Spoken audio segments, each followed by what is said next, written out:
पुण्यातील drunk and drive प्रकरणातील अल्पवयीन आरोपीला 14 दिवसांचा रिमांड होम तर विशाल अग्रवालला 3 दिवसांसाठी पोलीस कोठडी।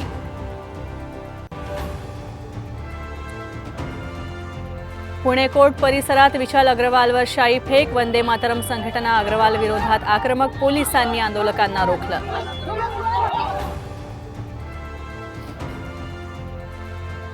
गजानन कीर्तीकरांची हकालपट्टी करा, शिशिर शिंदेंच्या भूमिकेला दरेकरांचा दुजोरा, तर उमेदवारी मिळवून नंतर माघार घ्यायची कीर्तीकरांचा कट होता, दरेकरांचा गंभीर आरोप।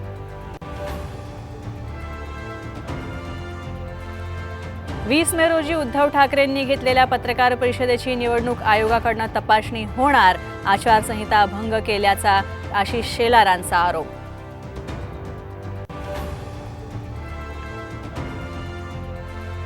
अहमदनगरमध्ये ईव्हीएम रूमचा सीसीटीव्ही बंद करण्याचा अज्ञाताचा प्रयत्न, व्हिडिओ पोस्ट करत निलेश लंकेंचा आरोप, तर दुरुस्तीसाठी गेल्याचं जिल्हाधिकाऱ्यांचं स्पष्टीकरण।